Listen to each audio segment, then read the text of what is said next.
Okay बच्चों, hello everybody.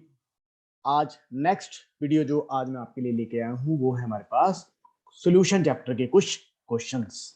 तो इस वीडियो में हम देखेंगे कि किस तरह के क्वेश्चंस आपके नीट के एग्जाम में आपके लिए एक्सपेक्टेड है। तो आई होप कि आपने मेरे चैनल को सब्सक्राइब कर लिया है और जो भी आप वीडियो देखते हैं उसको लाइक शेयर कमेंट जरूर करें। और जो भी आपको कोई अगर डाउट होता है तो आप मेरे को जरूर कमेंट करके बताएं। तो बेटा आज का टॉपिक है सॉल्यूशन। इस सॉल्यूशन चैप्टर में बहुत ही इंपॉर्टेंट टर्म्स है, यहां से क्वेश्चन बनता है। देखिए सबसे पहले तो हमारे पास concentration terms, molarity, molality, normality, वहां से क्वेश्चन बनता है। उसके बाद very important topic colligative properties, वहां से हमें क्वेश्चन बनता है। ठीक है भाई। उसके बाद went of factor, went of factor, यहां से हमें क्वेश्चन बनता है। तो इन दो तीन टॉपिक को हम देखेंगे डिटेल में और कुछ क्वेश्चन हम स्टडी करेंगे। तो let's begin with the first question. पहला क्वेश्चन आपकी स्क्रीन के ऊपर, वेरी इंपॉर्टेंट, वेरी इजी। देखिए क्या लिखा है, for an ideal solution of two components A and B which of the following is true. देखिए हमारे पास जो आइडियल सॉल्यूशन होते हैं, हम बोलते हैं कि दो सॉल्यूशन विच ऑवे रॉल्स लॉ, जो रॉल्स लॉ को फॉलो करते हैं उसको हम बोलते हैं आइडियल सॉल्यूशन। तो आइडियल सॉल्यूशन के लिए बच्चों हमारे पास कुछ स्पेसिफिक कंडीशन होती है। Delta H mixing 0, delta B mixing 0, और इसमें A and B type of interactions are of same magnitude as of A B interaction. क्या मतलब, जो सोल्यूट सोल्यूट और सॉल्वेंट सॉल्वेंट के बीच में टाइप ऑफ फोर्सेस होंगी उसी मैग्नीट्यूड की फोर्सेस ए और बी मतलब सोल्यूट और सॉल्वेंट में भी होती हैं। तो मतलब कहने का क्या हुआ कि when there is a formation of solution there is no change in the type of forces। तो टाइप ऑफ फोर्सेस क्या होंगी, एक जैसी। अब इस प्रेजेंट क्वेश्चन में देखिए आपके पास क्या है। देखो आइडियल सॉल्यूशन के लिए फर्स्ट कंडीशन गलत है, सेकंड गलत है, ठीक है, थर्ड कंडीशन भी गलत है, और फोर्थ कंडीशन अगर आप देखोगे तो क्या लिखा है, A and B type of interaction are same, are identical. तो आपका करेक्ट ऑप्शन जो हो जाएगा वो हो जाएगा फोर्थ। तो इसको याद रखेंगे। इसके अलावा मैं आपको बोलूं कि नॉन आइडियल सॉल्यूशन दो तरह के होते हैं, showing positive deviation and showing negative deviation. उनके एग्जांपल को भी आपने याद रखना है, examples of non ideal solution. Direct question paper में बन जाता है नॉन आइडियल सॉल्यूशन के एग्जांपल। और आपको पता है दो तरह के होते हैं, एक होते हैं पॉजिटिव डेविएशन वाले और एक होते हैं नेगेटिव डेविएशन वाले। तो इनको आपने नोट कर लेना। नेक्स्ट क्वेश्चन आपकी स्क्रीन के ऊपर, डिसॉल्विंग 120 ग्राम ऑफ कंपाउंड। क्या बोला कि आपको एक कंपाउंड दे रखा है, उसका 120 ग्राम आप डिसॉल्व कर रहे हैं, मॉलिक्यूलर वेट दे रखा है 60, इन 1000 gram of water gives a solution of density 1.12 ग्राम पर ml, the molarity of the solution is। अब देखिए क्या है, सिंपल समझिए। अगर मैं बोलूं कि मेरे पास मोलैरिटी का फार्मूला ही WB upon MB into 1000 upon volume in millilitre. देखो when volume is in millilitre तब आप क्या करते हो, वॉल्यूम को 1000 से डिवाइड करते हो और 1000 ऊपर चला जाता है। अब हमें क्या क्या गिवन है, देखो मास ऑफ सोल्यूट हमें गिवन है WB कितना है, WB है हमारे पास 120 ग्राम। उसके बाद हमें MBB given, molar mass that is 60, right. अब हमें बच्चों यहाँ पे वॉल्यूम गिवन नहीं है लेकिन हमें डेंसिटी गिवन। तो हम क्या करेंगे, हम यहाँ से फार्मूला लगाएंगे, density is equal to mass upon volume, right. तो वॉल्यूम क्या हो जाएगा, वॉल्यूम हो जाएगा mass upon density, mass upon density हो जाएगा। अब बच्चों अगर मास देखेंगे सॉल्यूशन का, तो मास सॉल्यूशन का देखो कितना, सॉल्यूशन का 1000 ग्राम सॉल्वेंट था और 120 ग्राम आपने क्या डिसॉल्व करा इसमें, सोल्यूट। तो टोटल मास आपके पास जो सॉल्यूशन का होगा वो होगा 1120 ग्राम। इस पॉइंट को नोट करें कि ये 1120 ग्राम कैसे है। देखो टोटल मास ऑफ सॉल्यूशन क्या है, 1000 ग्राम आया सॉल्वेंट का, वाटर का, और 120 ग्राम आपने सोल्यूट डिसॉल्व करा। तो यहां से बच्चों क्या आ गया, वॉल्यूम क्या आएगा, मास आ गया 1120 अपॉन डेंसिटी कितना दे रखा हमें 1.12 ग्राम पर ml दे रखा है, राइट। जब आप इसको सॉल्व करेंगे तो आपके पास यहां से क्या आएगा, वॉल्यूम आ जाएगा, राइट। अब ये जो वॉल्यूम आएगा, अब उसी वॉल्यूम को आप पुट करोगे कहां पे, इस फॉर्मूला, राइट, और आपके पास सिंपल आपका आंसर आ जाएगा। तो इस तरीके से आपने इसको करना है, राइट। तो ये आपके पास क्वेश्चन आएगा, जो आंसर आएगा इसका वो आएगा 2 मोलर। तो वॉल्यूम कहां से निकाला, डेंसिटी से निकाला।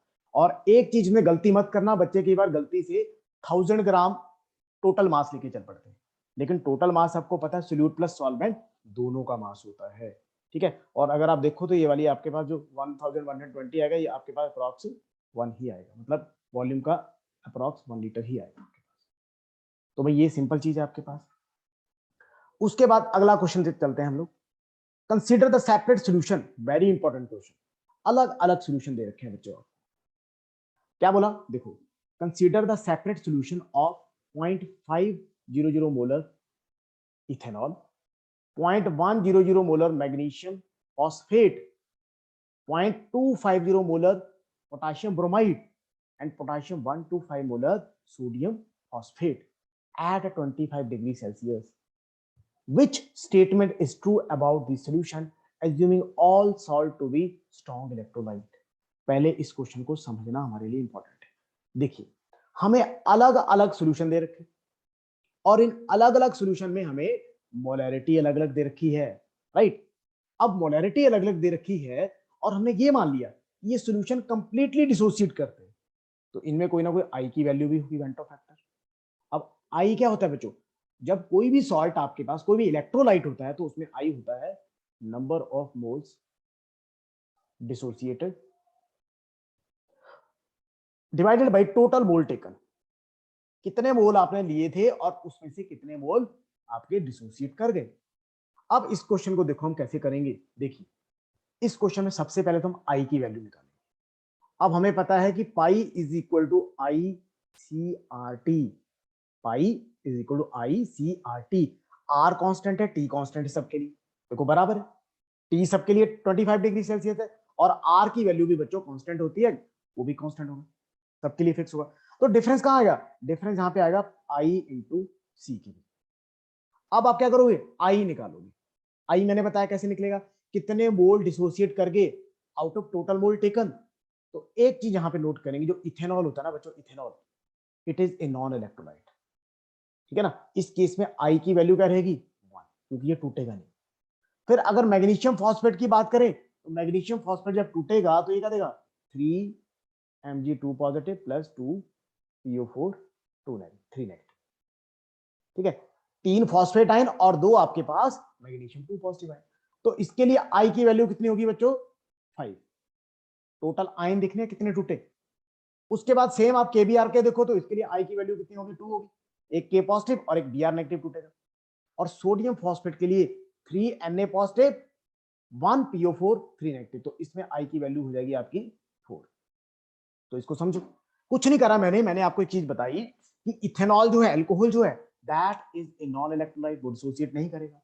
फिर उसके बाद magnesium phosphate, potassium bromide, sodium phosphate, ये जब टूटेंगे तो कितने आयंस देंगे, whatever is the number of their ions in solution, that is the value of I. तो आपने आई निकाल लिया। अब अगला काम क्या करना है आपने पाई निकालना है। पाई का क्या फॉर्मूला था, आई इंटू सी, आई इंटू सी। सपोज करो आप निकालते हो आई इंटू सी। आई आपको मैंने बता दिया कैसे निकाला, कंसंट्रेशन आपको मोलैरिटी दे रखी है सबके लिए। तो जब आप निकालोगे ना बच्चों पाई, तो आप देखोगे they all have the same osmotic pressure, सबका ऑस्मोटिक प्रेशर सेम होगा। कैसे, मैं आपको शो करता हूं।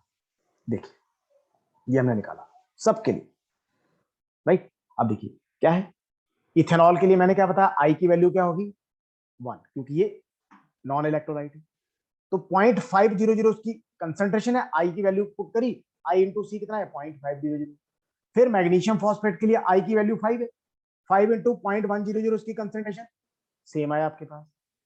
फिर उसके बाद केबीआर के लिए सेम आया, फिर लास्ट में सोडियम फॉस्फेट के लिए सेम आया। तो all these are having same value of their osmotic pressure. तो इस तरह के सॉल्यूशन को आप आइसोटोनिक भी बोलते हैं, जिनकी पाई की वैल्यू सेम होती है, ऑस्मोटिक प्रेशर की वैल्यू सेम होती है। तो this is very interesting question. तो वेंटो फैक्टर से क्वेश्चन बहुत आते हैं इस तरह के। नेक्स्ट क्वेश्चन देखते हैं, वेरी इंटरेस्टिंग, वेरी इंपॉर्टेंट। देखिए लिखा molar mass of A solute x if its 1% solution is isotonic with a 5% solution of cane sugar। Molar mass दे रखा आपको केन शुगर। अब देखिए यहां पे हमें बोला कि 2 सॉल्यूशन है आपके पास, we are having 2 solution and both of the solution are isotonic, right. हमें क्या निकालना है, हमें निकालना है molar mass of the solute X निकालना है। तो देखिए हमें पता है कि आइसोटोनिक सॉल्यूशन के लिए ये कंडीशन है, pi 1 is equal to pi 2। Suppose pi 1 मैं लेता हूं सॉल्यूट के लिए और पाई 2 मैं लेता हूं सॉल्वेंट के लिए। तो पाई 1 आपके पास क्या होगा, देखो पाई 1 को आप लिख सकते हो C(RT)C(1)RT C(2)RT ऐसे लिख सकते हैं, कंसंट्रेशन C1 और यहाँ पे कंसंट्रेशन C2। और एलेबोरेट करना तो इसको आप ऐसे लिख लोगे N/V(RT) N/V(RT), ये मोल डिफरेंशिएट करो, राइट। उसके बाद N को आप क्या लिख सकते हो बच्चों, देखो W1/M1 × RT/V is equal to N2 को लिख सकते हो W2/M2 × RT/V। अब ये चीज सेम है, ये कट जाएगी। आपके पास क्या बचा, W1/M1 is equal to W2/M2। आपको क्या निकालना है, you need to find out M1, मतलब मोलर मास सॉल्यूट का निकालना है। तो मोलर मास सॉल्यूट का क्या हो गया बच्चों, ये हो गया आपका W1 × M2/W2। अब हमने बस वैल्यू पुट करनी है। अब वैल्यू कैसे पुट करेंगे, देखो आपको सॉल्यूट का बोला 1%। अब याद रखना 1% का मतलब कि आपने 1 ग्राम सॉल्यूट ले रखा है, किसमें 100 gram solvent, 100 gram solution not solvent. 1% का मतलब कि 1 gram of solute has been dissolved in 100 gram of solution. अगर सॉल्यूशन का मास टोटल 100 है ना, तो 1 ग्राम क्या होगा उसमें सॉल्यूट। तो आपको W1 भी गिवन है 1 ग्राम, M2 आपको ऑलरेडी गिवन है कितना 342, और W2 कितना है, W2 आपके पास दिया 5%। तो 5% का मतलब W2 हो गया 5 ग्राम। तो बच्चों ये सारी वैल्यू पुट करेंगे और देखो आपके पास आंसर आ जाएगा 68.4 आएगा आपके पास। अंडरस्टैंड कर लो, ठीक है। इस क्वेश्चन में हमने आइसोटोनिक कंडीशन लगाई है, पाई 1 इक्वल टू पाई 2। फिर हमने ये वैल्यू मैंने आपको एलेबोरेट करके बताया, अल्टीमेटली आपके पास ये चीज आई, राइट। तो ये हमने एम निकाल लिया। तो very important question. Next question चलते हैं बच्चों। Vapour pressure in mm of mercury of 0.1 mole of urea. देखो हमें क्या निकालना है, 0.1 मोल ऑफ यूरिया दे रखा है और उसका हमें क्या दे रखा है, हमें उसका वेपर प्रेशर निकालना है, right. Vapour pressure in mm of mercury of 0.1 mole of urea in 180 gram of water at 25 degree Celsius. हमारे पास एक सोल्यूशन है जिसमें हमने 0.1 मोल ऑफ यूरिया डिसॉल्व करें हैं किसमें 180 ग्राम ऑफ वाटर, और हमें उस सोल्यूशन का क्या निकालना है, vapour pressure. And vapour pressure of pure water आपको दे रखा 24 mm ऑफ मर्करी। अब बच्चों एक नॉलेज वाली बात आपको बता, क्या देखो, अगर आप प्योर वाटर है ना आपके पास, ये प्योर है, इसमें आपने डाल दिया यूरिया, तो याद रखेंगे urea is a non volatile solute. ये एनबी का मतलब क्या हुआ, नॉन वोलेटाइल सॉल्यूट। अब अकॉर्डिंगली हम क्या पढ़ते हैं, हम पढ़ते हैं कि whenever a non volatile solute is added in water the vapor pressure of solution decreases। तो उसी को तो आप क्या बोलते हो, relative lowering in vapour pressure. बस वो वाली कंडीशन हम यहाँ पे लगाए, राइट। तो देखो इस क्वेश्चन को हमने कैसे करना। सबसे पहले हमें पता है, देखिए ध्यान से समझिएगा, सोल्यूशन का वेपर प्रेशर क्या होगा, P0A into mole fraction of urea, P0A into mole fraction of urea. मतलब क्या आप बोलते हो, देखो जितना आपके पास प्योर था ना, multiply by mole fraction of urea. Urea क्या, नॉन वोलेटाइल सॉल्यूट। तो नॉन वोलेटाइल सॉल्यूट का, ठीक है, जितना आपने अमाउंट डाला उसी के कॉरेस्पॉन्डिंग आपके पास क्या होगा, total pressure of the solution. और मैंने क्या बताया, सॉल्यूशन का प्रेशर डिक्रीज करे। तो यहां से देखो प्योर का प्रेशर 24 था आपके पास, मोल फ्रैक्शन हमें क्या बताया, देखो मोल फ्रैक्शन कैसे निकालेंगे, मोल आपको यूरिया के दे रखे हैं 0.1, देखो ध्यान से, और वाटर के मोल निकालू मैं यहाँ पे, तो 180 गिवन मास अपॉन 18, तो वाटर के मोल आए 10, राइट। तो 0.1 अपॉन 0.1 प्लस 10, मतलब ये मोल फ्रैक्शन लिख दिया आपने। मोल फ्रैक्शन पता ना क्या होता है, अगर मैं बोलूं मोल फ्रैक्शन एक्स बी किसका, सोल्यूट का, number of moles of solute upon number of moles of solute and solvent, दोनों को मिला के। तो बेटा जब आप यहां से लिखेंगे तो ये वाली वैल्यू आपके पास कितनी आएगी, 0.99 के करीब आपके पास आएगी, 0.09, और 0.099 को 24 से मल्टीप्लाई करोगे क्या आएगा, 0.32376। अब देखो ये हमारे पास है पीएस। अब हमें पता है what is the change in pressure, जब आप नॉन वोलेटाइल सॉल्यूट ऐड करते हो तो हम लिखते हैं P not a minus PS. ये तो होता है लोडिंग इन वेपर प्रेशर। तो पी नॉट ए आपके पास कितना था 24 माइनस 0.2376 कर दो तो आपके पास क्या आ जाएगा vapour pressure of the solution. तो 23.76 आपका यहाँ पे आंसर आ जाएगा। इस क्वेश्चन को बिल्कुल ध्यान से देखो। सबसे पहले फॉर्मूला क्या है, सॉल्यूशन का प्रेशर क्या होगा P not A into mole fraction of urea, right. उसके बाद हमने क्या किया, इस फॉर्मूले में वैल्यू पुट कर दी 24, प्योर दे रखा था, मोल फ्रैक्शन निकाल लिया हमने, ठीक है। वाटर के मोल नहीं गिवन थे, हमने यहां से निकाला given mass upon molecular mass करके। तो ये हमारे पास पीएस कितना आ गया 0.2376।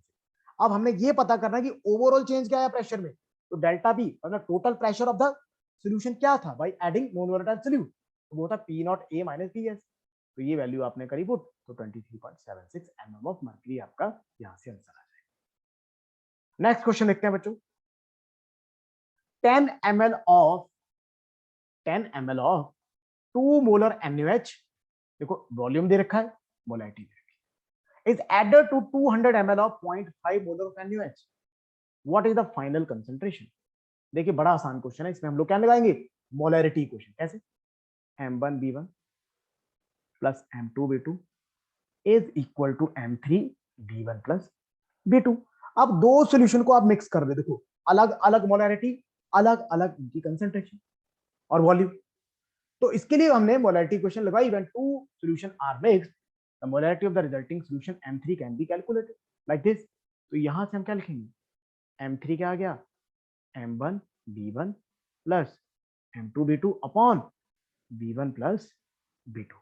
अब जस्ट आपको वैल्यू पुट करनी है, तो कर लेते हैं वैल्यू पुट। देखो M1 कितना है आपके पास 2 मोलर इंटू वॉल्यूम कितना है 10 है, प्लस M2 कितना आपके पास 0.5, देखो ये 0.5 दिया ना, और वॉल्यूम कितना है 200 अपॉन टोटल वॉल्यूम कितना है B1 प्लस B2। तो आप बोलोगे सर 200 ml यहां से और 10 ml आपका यहां से, तो 210 आपके पास आ जाएगा टोटल वॉल्यूम। अब ये हम निकाल रहे हैं M3 रिजल्टिंग सॉल्यूशन की मोलैरिटी। तो जब आप इसको निकालोगे आएगा आपके पास 20 प्लस 100 अपॉन 210, तो 120 अपॉन 210 कर लो आप, ठीक है, आपके पास नियर अबाउट आंसर आ जाए। तो यहाँ पे देखो सिंपल 0.57 ही आएगा, अगर आप इसको सॉल्व करके देखोगे 120 अपॉन 210, राइट। तो this is very simple question. इस तरीके से हमने यहाँ पे दो सॉल्यूशन को ऐड करके रिजल्टिंग सॉल्यूशन की मोलैरिटी निकाली। नेक्स्ट क्वेश्चन देखते हैं बच्चों।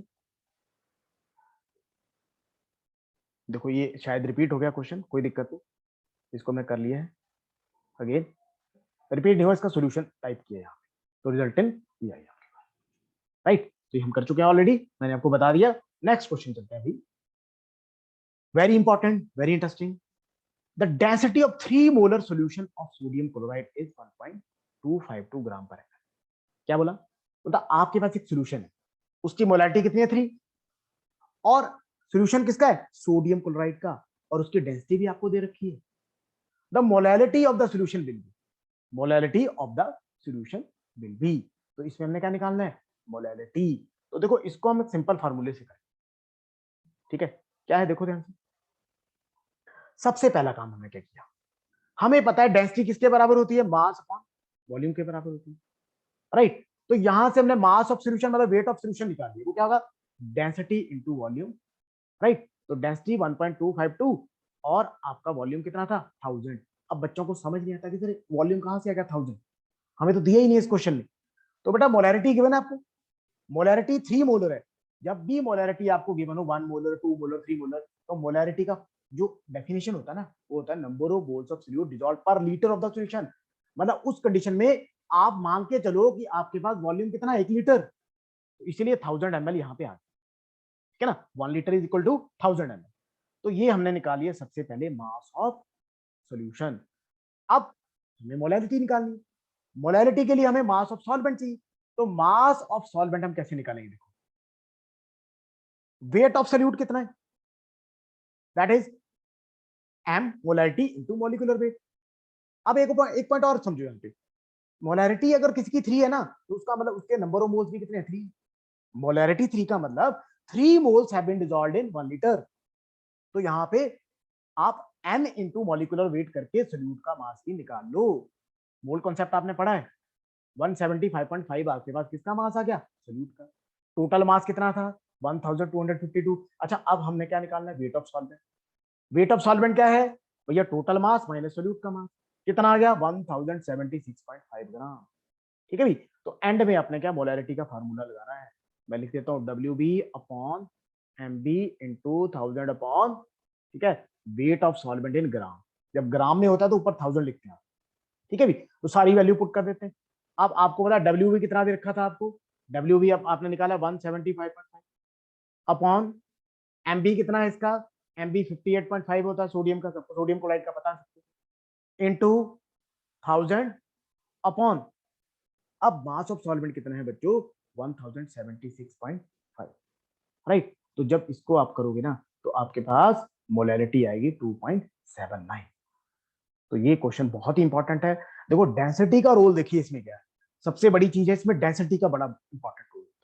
और आपको दिमाग चलाना कि मास ऑफ सोल्यूशन कैसे निकालेगी, मास ऑफ सॉल्वेंट कैसे निकाला और मास ऑफ सोल्यूट कैसे निकाला, ये इंपॉर्टेंट है, ठीक है, तो इसको अच्छे से समझ। नेक्स्ट क्वेश्चन देखते हैं, बहुत इंपॉर्टेंट है भाई, हालांकि आपको थोड़ा लेंथी लगेगा क्वेश्चन, लेकिन मैं आपको बताऊंगा कैसे करेंगे इसको एग्जैक्टली। देखिए क्वेश्चन को समझते हैं।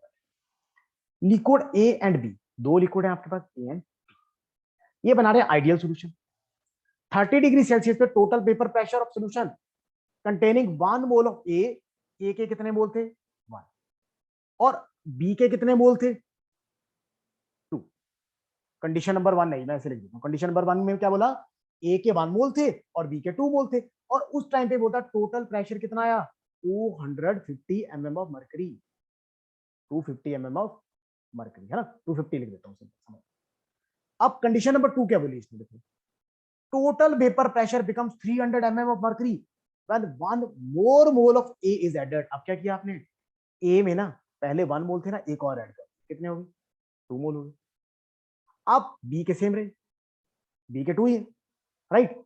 अब बोलता आपने क्या किया, आपने उसी सॉल्यूशन में ए के मोल इंक्रीज कर दिए, कितने और ऐड कर दिए 1 ऐड कर दिया, और आपने क्या देखा कि टोटल प्रेशर कितना हो गया 300 mm ऑफ मर्करी हो गया, राइट। तो बोलता बताओ, क्या बताओ, प्योर ए और प्योर बी जो है, ठीक है, इनके वेपर प्रेशर क्या होंगे हमें निकालना, ठीक है भाई। तो समझो बात को, टोटल वेपर प्रेशर आपको दे रखा है, राइट 300, सेकंड कंडीशन में आप बोलता है one more of A is added to the first solution, the vapour pressure of pure A and B आपको पता करना है at the same temperature, at the same temperature.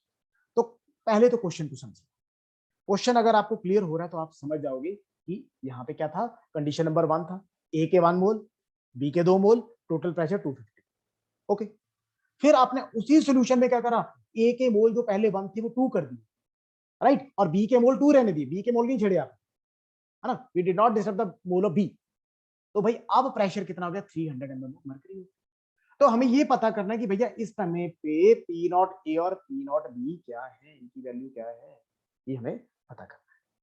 अब देखो इस क्वेश्चन को हम कैसे करें, अगर मैं सिंपल आपको शो करूं, देखिए इस तरीके से करेंगे, दो कंडीशन बन जाएगी आपके पास।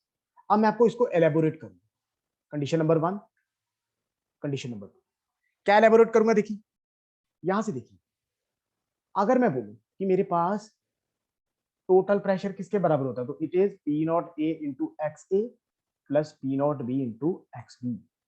अब आई होप कि आपने रॉल्स लॉ पढ़ा है अच्छे से, अगर आपने रॉल्स लॉ पढ़ा है तो आपको समझ, अब पी नॉट ए आपको निकालना है, एक्स ए क्या है बच्चों, एक्स ए देखो क्या है वन कंडीशन में, देखो ए के मोल कितने हैं, ए के मोल है 1, और टोटल मोल कितने हो जाएंगे, ए के 1 बी के 2, टोटल हो गए 3, तो मोल फ्रैक्शन एक्स ए का आएगा बच्चों 1/3। तो देखो मैंने 1/3 तो लिखा है यहाँ पे, एक्स ये 1/3। सेम आपके पास बी के मोल कितने आएंगे, एक्स बी के ये 2 मोल है, टोटल मोल कितने थे 3, तो इसको मैं लिखूंगा 2/3, राइट। अब कंडीशन नंबर 1 थी, है ना। अब कंडीशन नंबर 2 क्या है, देखिए टोटल प्रेशर आपको देखा 300, अब ध्यान से देखना, अब टोटल मोल कितने हो गए बच्चों 2 + 2 4, ए के कितने मोल है 2, तो मोल फ्रैक्शन क्या होगा 2/4, मतलब मोल of A component divided by total mole. तो यहाँ पे एक्स ए बच्चों कितना हो गया 2/4, और जो आपका एक्स बी है वो 2/4 हो जाएगा। तो ये आपके पास क्वेश्चन बन गया सेकंड। अब हमने क्या करना है, अब हमने यहाँ से P not A P not be की वैल्यू निकालनी, तो इसको मैं थोड़ा सा आपको एलेबोरेट करके बताता हूँ। देखिए कैसे किया हमने। नंबर एक condition, 250 is equal to 1/3 P not A, right, plus 1/3 पता ना, 2/3 पी नॉट बी। अब इसको मैं अगर थोड़ा सा सॉल्व कराऊं तो 250, अब देखो 1/3 बच्चों यहां से कॉमन आ गया, अंदर क्या बचा, P not A plus 2 P B naught. तो यहां से आपके पास इक्वेशन क्या बन गई, 250 into 3 is equal to P not A plus 2 P B naught. तो 250 इंटू 3 करोगे तो ये आपका आएगा 750, 750 is equal to P not A plus 2 P B naught. Let consider this equation number 1, इसको इक्वेशन नंबर 1 फर्स्ट कंडीशन के लिए। अब सेकंड कंडीशन के लिए क्या होगा बच्चों, ये थोड़ा सा स्पेस बना लेता हूं क्योंकि क्वेश्चन थोड़ा लंबा है। सेकंड कंडीशन में हमने क्या बोला कि भाई देखो हमारे पास टोटल प्रेशर जो है ना, ठीक है, वो कितना हो जाएगा, टोटल प्रेशर हमारे पास हो जाएगा सेकंड कंडीशन में 300 mm। चलो मैं यहीं से आपको बता देता हूँ, सेकंड कंडीशन को ज्यादा अगर मैं लेके, ठीक है, नहीं जाऊंगा, मैं इधर से बता दूंगा आपको। देखो जब आपने ये चीज निकाली ना, ठीक है, अब हमें पता है, क्या पता है, देखिए 750, ठीक है, ये क्या था आपके पास, टोटल प्रेशर, ठीक है, किसका आया, ऊपर से इस सोल्यूशन का आया, राइट। अब देखिए मैं इसको कैसे करूंगा। अच्छा एक इक्वेशन दूसरी बना ही देते हैं, उसके बिना काम चलेगा नहीं। दूसरी इक्वेशन आपके पास बना लेता हूं मैं। दूसरी इक्वेशन में आपके पास प्रेशर कितना था, प्रेशर था आपके पास, ये था आपका 300, 300 था टोटल, और 300 था आपके पास टोटल, तो मोल कितने थे, 2/4 of P not A plus 2/4 इसके थे आपके बी के। तो ये इक्वेशन बनी सेकंड। अब देखो इसको भी मैं सॉल्व करूंगा। देखो पॉइंट क्या, पहले कंडीशन, फर्स्ट कंडीशन के लिए मैंने सारी वैल्यू पुट करी और सबसे बड़ा फंडा इसमें मोल फ्रैक्शन है, वो हमने निकाला। अब सेकंड कंडीशन के देखो क्या है, टोटल प्रेशर आपको दे रखा 300 इक्वल टू मोल कितने हो गए, ए के, एक्स ए कितना हो गया 2/4 और एक्स बी कितना है 2/4, राइट। अब क्या करोगे बच्चों, आप थोड़ा सा इसको सॉल्व करते हैं। देखो दोनों में क्या गया, 2/4 कॉमन आ गया, अंदर क्या बच गया, पी नॉट है, ठीक है, upon A plus P not, right. तो यहां से आपके पास क्या आ गया, ये आ गया 1/2, ठीक है, ये आ गया 1/2। तो यहां से 300 इंटू 2 किया आपने, क्या बचा, P not A plus P not B, तो ये कितना आ गया 600 is equal to P not A plus P not B. एक कुछ नहीं करा मैंने, सेकंड कंडीशन के लिए मैंने वैल्यू पुट करी, किसकी, एक तो प्रेशर की और दूसरे इनके रिस्पेक्टिव मोल फ्रैक्शन की। तो 2/4 कॉमन लेके 1/2 आ गया, 2 से 300 को मल्टीप्लाई किया 600 आ गया, यहाँ से इक्वेशन नंबर 2। अब आपने क्या करना है बच्चों, equation number 1 minus equation number 2 करना है। तो 1 माइनस 2 करोगे तो क्या आएगा, 750 माइनस 600 इज इक्वल टू किसके बराबर, यहां लिख देता हूं नीचे में, ऊपर वाली क्या थी, P not A plus 2 P B naught minus P not A plus P not B. देखो पी नॉट ए कट गया, 2 पी बी नॉट, एक पी बी नॉट, कितना बचा 1 पी बी नॉट, तो 150 यहां से आ गया किसके बराबर, पी बी नॉट के बराबर। मतलब आपने पी नॉट भी निकाल लिया, राइट। अब आपको पता है, क्या पता है, कि आपके पास P not A plus P not B किसके बराबर था, ये था आपका 600 के बराबर, राइट। और 600 में आपने देखा पी नॉट बी की वैल्यू कितनी है 150, तो पी नॉट ए बच्चों कितना बचेगा आपके पास, 600 माइनस 150 दैट इज 450। तो देखो ध्यान से इसको समझना, एक दो बार दोबारा चेक करना है इसको, ठीक है, रिकॉर्डिंग को देखना बार बार तो आपको समझ आएगा। तो देखिए पी नॉट ए आपके पास आ गया बच्चों कितना 450 और पी नॉट बी कितना आया 150। तो दो इक्वेशन बनाई, बस इसमें अगर आपको मोल फ्रैक्शन वाला फंडा समझ आ गया और जो मैंने कैलकुलेशन करी है तो आंसर आपका निकल। तो पी नॉट ए कितना आया 450 और पी नॉट बी आया आपका 150। तो चेक करो कोई ऐसा ऑप्शन, बिल्कुल है ये वाला option, 450 and 150 mm of market. देखो इस तरह के क्वेश्चन अगर आपको आए तो उसको बिल्कुल ठंडे दिमाग से सॉल्व करो, जो जो चीजें गिवन है क्वेश्चन को एक दो बार अच्छे से पढ़ो, व्हाटएवर इज गिवन उसको पहले लिखो, नोट करो, दिमाग चलाओ कि कैसे उसमें हमने आंसर निकाला। ये यहाँ गलत लिखा है तो इसको समझ आना, ठीक है, कई बार आगे पीछे हो जाता है। Answer is correct, first part. Next question लिखते हैं बच्चों, क्या लिखा है? The concentrated sulphuric acid that is peddled commercially is 95%। क्या मतलब? बोलता जो कमर्शियली हम लोग सल्फ्यूरिक एसिड यूज करते हैं ना, होता है 95%। अच्छा 95% का मतलब भैया 95 ग्राम होता है। जब भी परसेंटेज गिवन हो तो वो क्या होता है? Given mass of that particular component, right. अब क्या बोला? If the density of this commercial acid is 1.834 ग्राम पर centimetre cube, the molarity of this solution is, हमें क्या निकालना है? मोलैरिटी। देखो इस क्वेश्चन को हम सिंपल फार्मूले के थ्रू करेंगे। फार्मूला नोट कर लो, यहाँ पे क्या है फार्मूला, इंपॉर्टेंट है ये फार्मूला, इसमें वैल्यू पुट करना। अगर आपको परसेंटेज दे रखा है, डेंसिटी दे रखा है, then you will apply this formula. क्या फार्मूला है? Molarity is equal to strength. Strength कितना दे रखा है आपको? स्ट्रेंथ मतलब परसेंटेज 95 इंटू डेंसिटी कितना दे रखा है आपको? 1.834 इंटू 10 कर दो, और मोलर मास आप सबको पता है सल्फ्यूरिक एसिड का होता है 98। मोलर मास कितना था? 98।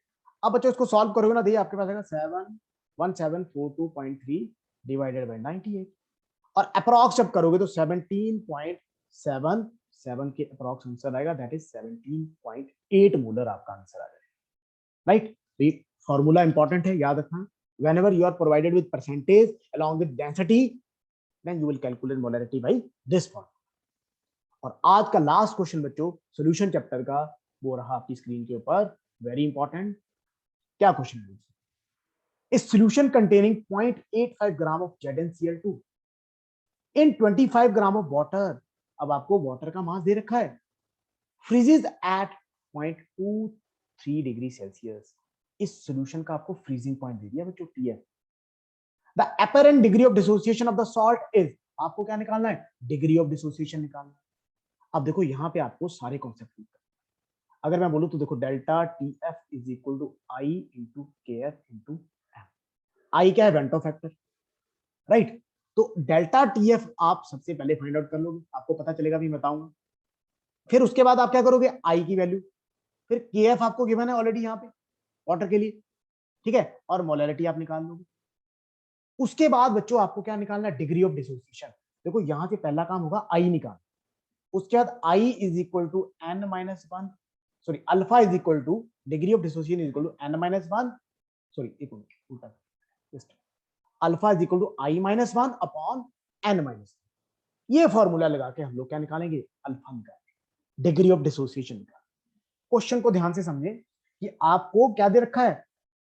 0.85 ग्राम ZnCl2, इसमें डिसॉल्व किया आपने 125 ग्राम ऑफ वाटर, सोल्यूट का मास भी दिया, सॉल्वेंट का भी दिया है, मोलैरिटी निकल जाएगी, मोलैरिटी निकल जाएगी, KF भी गिवन है आपको, डेल्टा TF आप यहां से निकालोगे TF की वैल्यू से, राइट। और आपको पहले स्टेप में क्या निकालना है? क्योंकि डिग्री ऑफ डिसोसिएशन निकालना है बच्चों, तो आपको वेंटो फैक्टर पता होना चाहिए, और degree of dissociation is related to van't factor कैसे? I minus one upon n minus. और बेटा n की वैल्यू यहाँ 3 लेंगे। क्यों लेंगे 3? क्योंकि अगर हम हाइपोथेटिकली सोचें कि ZnCl2 टूटेगा तो क्या देगा? ये एक Zn2 पॉजिटिव और 2 Cl नेगेटिव, तो टोटल मोल बनेंगे 3। तो n की वैल्यू इस फॉर्मूला में आपने हमेशा कितनी लेनी है? आफ्टर डिसोसिएशन जितने मोल बनेंगे, राइट। तो करते हैं इस क्वेश्चन को। देखिए सबसे पहला काम बड़ा सिंपल है, देखो डेल्टा TF किसके बराबर? I into KF into M। अब देखो आपको वाटर दे रखा है, अब डेल्टा TF क्या होता है बच्चों? TF नॉट माइनस TF, याद करें। और TF नॉट क्या है? वाटर का फ्रीजिंग पॉइंट कितना होता है? 0 डिग्री सेल्सियस, लिख दिया मैंने। तो 0 माइनस TF आपको दे रखा है कितना? 0.23। तो 0 माइनस 0.23 किया आपने, और सारी वैल्यू पुट करी आपने मोलैरिटी की, तो आपके पास आई की वैल्यू कितनी आएगी? 2.48। पहले इस फर्स्ट स्टेप को समझो। देखो KF की वैल्यू गिवन है आपको, मोलैरिटी आपने निकाल ली, राइट, और आई की वैल्यू कितनी है? 2.48। अगला फार्मूला क्या है? Alpha is equal to I minus one upon n minus one. Alpha क्या है? Degree of dissociation. तो आई की value 2.48 minus one upon 3 minus one, तो अप्रॉक्स कितना आया? 0.74 फ्रैक्शन में। और अगर इसको परसेंटेज में निकालना तो 100 से मल्टीप्लाई करके क्या आ गया? 74%। तो अप्रॉक्स आपके पास आंसर कौन सा आया? ये फर्स्ट। तो इस तरह के क्वेश्चंस आपको पेपर में आते हैं। तो आज मैंने ये 10 क्वेश्चन आपसे डिस्कस किए सॉल्यूशन चैप्टर के। आई होप कि आपने कुछ इसमें सीखा होगा, समझा होगा। अगर आपको ये वीडियो अच्छा लगा तो डेफिनेटली लाइक करेंगे, चैनल को सब्सक्राइब करेंगे और कमेंट करके जरूर बताएंगे कि आपने यहाँ से कुछ सीखा कि नहीं सीखा और आपको ये वीडियो कैसा। तो thank you for watching this video. God